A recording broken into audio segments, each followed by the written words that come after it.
an amazing time to be here again. It's another edition of the MSME Africa Enterprise Chat, and this is where we'll talk everything business related and entrepreneurship. Like we always do, we have quite amazing and interesting conversations that we bring here on this platform. And I was looking at the fact that the year is wrapping up gradually. The year is coming to an end. Yes, our focus today is how to close 2022 as a brand focused on customers and beginning 2023 with a strong customer experience. And to join me on this conversation is Feyisola Maru. Good morning. Good to have you on the line.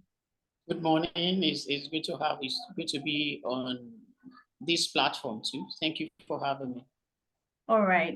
So Feyisola Maru, our guest today, is the founder and lead consultant of Amarsorl Africa, which is a fast-growing customer experience training and consulting firm. I'm going to leave it at that, and I would like you to just shed more light on who you are actually and what you do.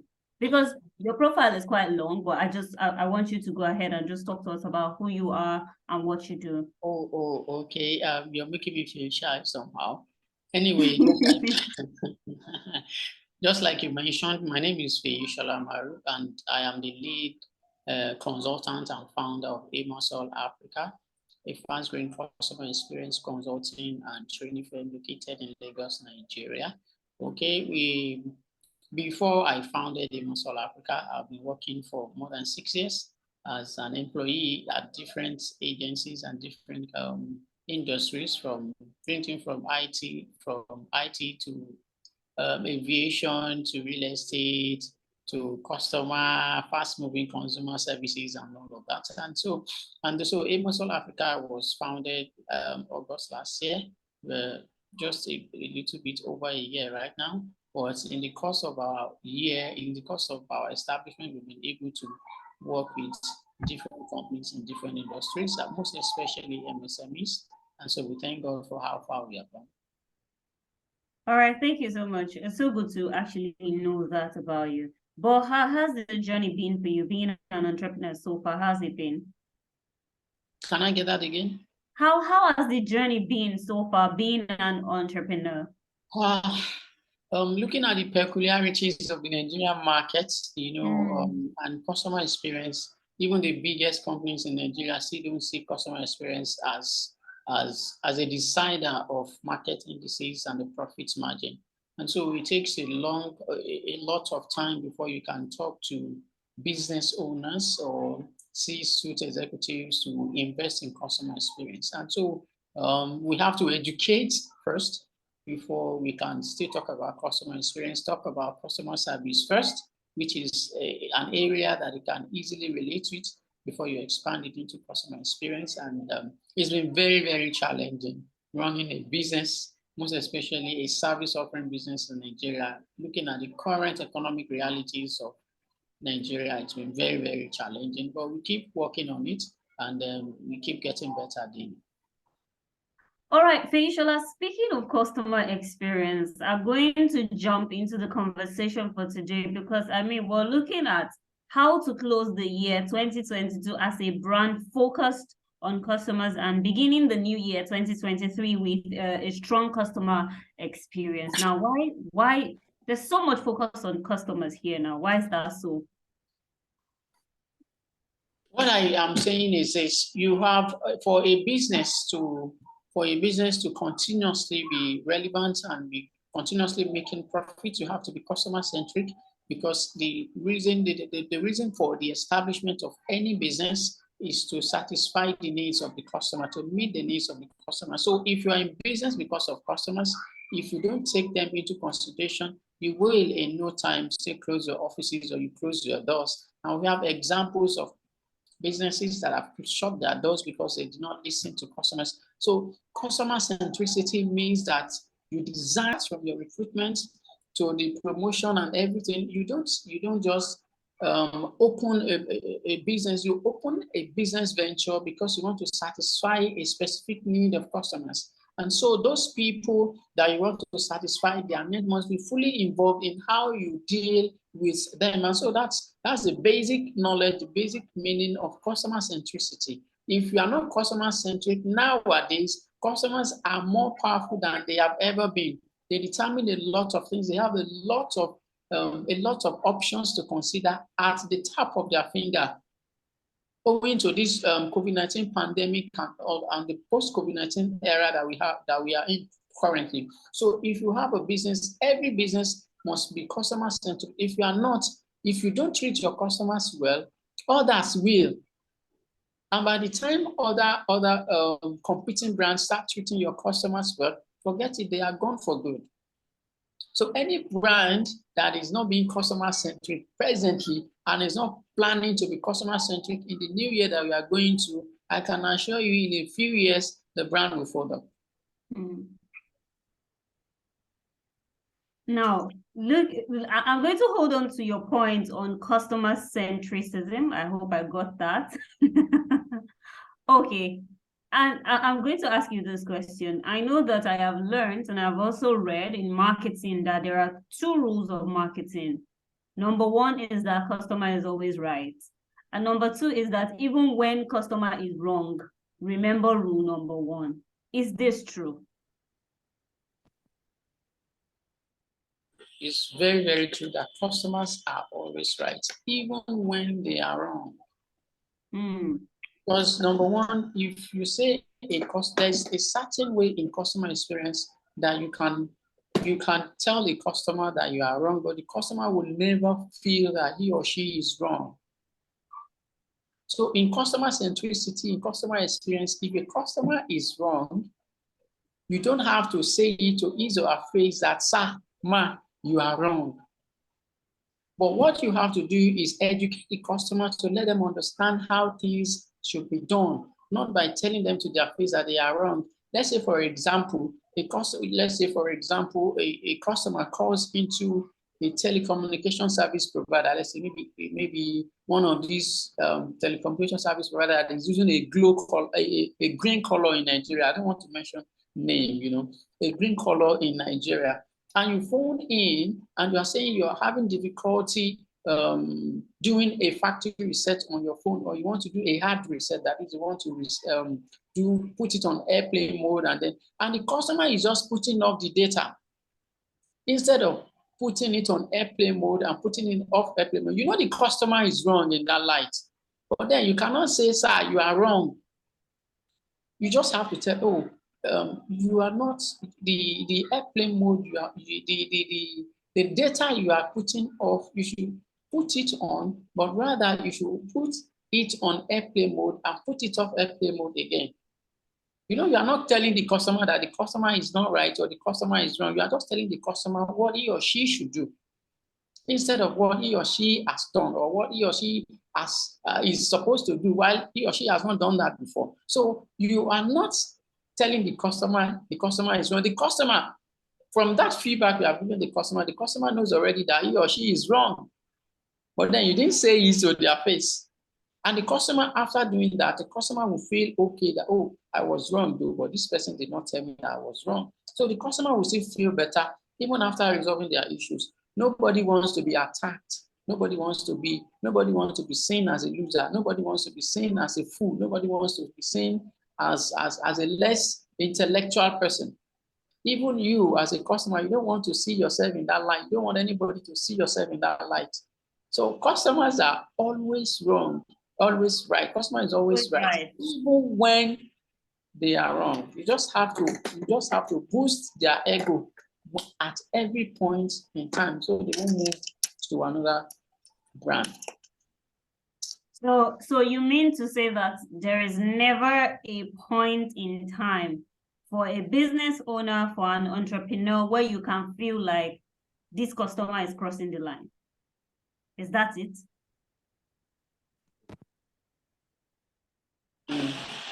Say that a customer is crossing the line is when a customer is becoming an abusive customer. It can be as a result of emotional abuse. It can be as a result of physical abuse. But if a customer has not gone to that level, your main priority as a business owner is to satisfy your customer. So far, it is not at the detriment of the business. If you're satisfying the goal of satisfying the customer is still at the profit at the end of it all, you are still going to make profit from satisfying the customer. And you know very well that the customer will not go and be telling others evil or bad things about your brand. But then if a customer has not been abusive, either emotionally, verbally, or physically, or in any form, you still have a right to treat the customer with the best way possible, making sure that they feel right at every point in time. Okay, so let me take this a little step further.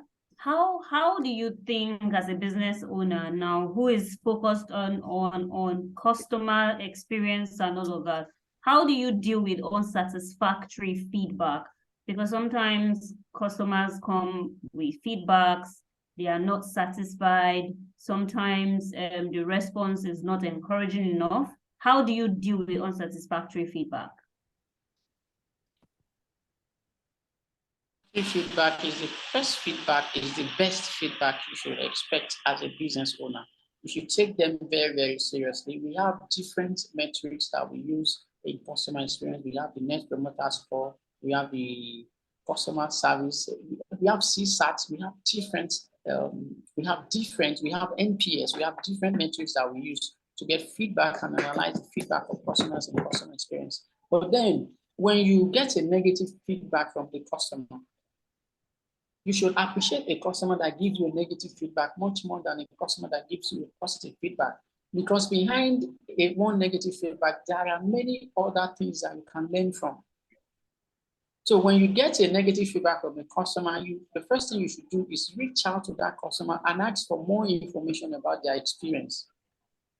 When they give you more information about their experience, you'll be able to know how to address the issue in real time and make sure that such experiences don't happen anymore. And mind you, in customer experience, you envisage the challenges your customers may have in relating with your brand, even before those challenges come up. And that's why customer experience is proactive and not like customer service that is reactive. So even if you are unable, maybe because of logistics or any other thing in relation to the service delivery, you are unable to get this negativity in the process of delivering services to your customers. But then if you get it from a customer, move closer to that customer, get more information about their experience, and make sure that you nip it in the bud immediately so that other customers will not face such issues anymore. Take negative feedback more seriously, even much more than the positive feedback you get. All right, so you noticed something while you were speaking. You spoke about the metrics that you use in checking out all of these things, the customer experience, and I think you said something about NPS. Could you just expatiate? Could you just tell us what that is about? Because some people might be asking, I mean, for clarity. Okay, actually, NPS means Net Promoter Score. Okay, and you use it to get more information about how customers are feeling about your brand. It may be on a scale of 1 to 10 or on a scale of 1 to 5, like strongly agree, Okay. neutral, disagree, or indecisive. More like a survey. You understand? So, and then at the end of it all, you may say, can you recommend, or will you recommend our brand to another person? That's what NPS does. So with this, you'll be able to know the customers that are not feeling too good with your brand. But then NPS has issues. Industry, customer experience professionals have been discussing about NPS. NPS just became 20 years, I think, this year. And so industry professionals have been talking about NPS, and there are some other issues. We have other metrics that we use apart from NPS. We have customer satisfaction score, which is called CSAT. We have others. We have total quality management. We have experience quality management that we also use. But then it depends on it depends on the challenges or the feedback you want to get from your customers. So the feedback you want to get from your customers will determine the metrics that you use. You can use both. You can use more than one metric. It depends on what you want, actually. It depends based on the customer experience goals that you want to achieve. But then if you want to use NPS, it's a straightforward question about the scale of 1 to 5 or 1 to 10. Then they will rank you, they will give you what's based on their experience with your brand, they will give you the feedback that you need, and then you can use it to work on your experience. On the one is to under promise but over deliver. A lot of entrepreneurs, because of their passion, they want to make profit. They make because they want to get new customers. They make a lot of promises that they can never deliver on. So under promise as you go into the new year, under promise but over deliver. So you can create a consistent wow experience for your customers and you have them glued to your brand. Number two, never give excuses for any inadequacies on your part. Never give excuses for any inadequacy. If a customer should complain about your service or your product offering, do not give excuse that, oh, he stayed longer in the factory and that's why he's not doing this, it's not nice and all of that. Just make sure that you address the issue and make sure it never arises again. Giving excuses will make people, your customers, to lose respect and interest in your brand. And also get customer. I mentioned about being customer centric. Get more customers, get customers more involved in your product and service design. Because the product and service is meant for customers, it is better you get them more involved. If you get them more involved, you'll be able to use more of their input and design your product to address them based on what their needs are. Never give your customers the chance to patronize another brand.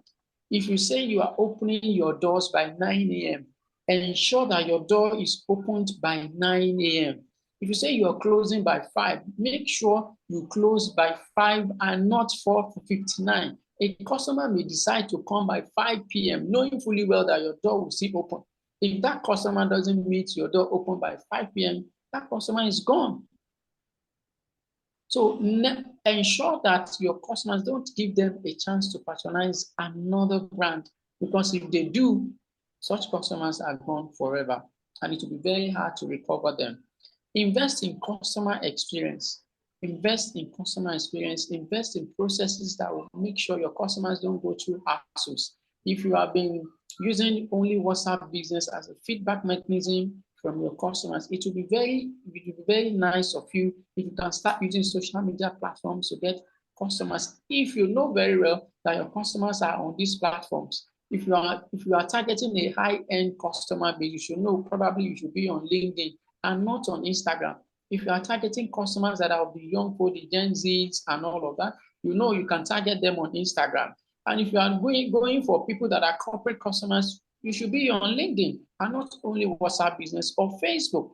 So you should get your customers more involved and invest more in customer experience so that you can spend less on customer acquisition. Because we know very well that to acquire a new customer, you spend 10 times much more than you use to retain the customer. Because if you acquire a new customer, you want to give them welcome bonus, you want to give them freebies, and returning customers, you don't do all of this for them. So spend more money, invest more in customer experience, invest in the processes that will make your customer acquiring your product or services easier than it was in the year 2020. With that, you can be sure of being a customer-centric brand in the year 2023 and moving forward.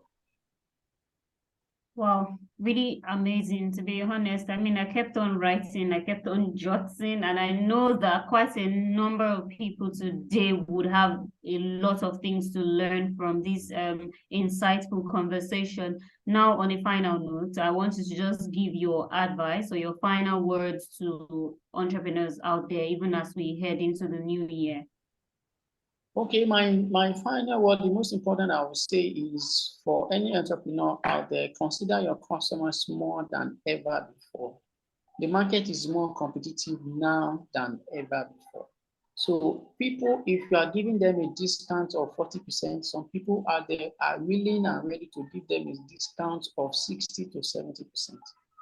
But then focus more on quality. If you have a good quality, a high quality for your service or product, be sure that your customers will always come. And once you have them in the net, ensure you take good care of them so that you can always have them coming. All right, thank you so much for your response today, Feyisola Maru, founder and lead consultant of Amarsorl Africa. Thank you so much for joining us on the conversation Thank today. you also for We having really appreciate your comment. Thank you so much. Thank you. All right, this is where we put a full stop, and this is where we draw the curtains today on Enterprise Chat here at MSME Africa. Thank you all so much for joining us. I am Aranimi, but don't forget you can connect with us on our social media platform on Instagram, Facebook, and YouTube at MSME Africa. And then till we see you next time, do join us. Bye-bye.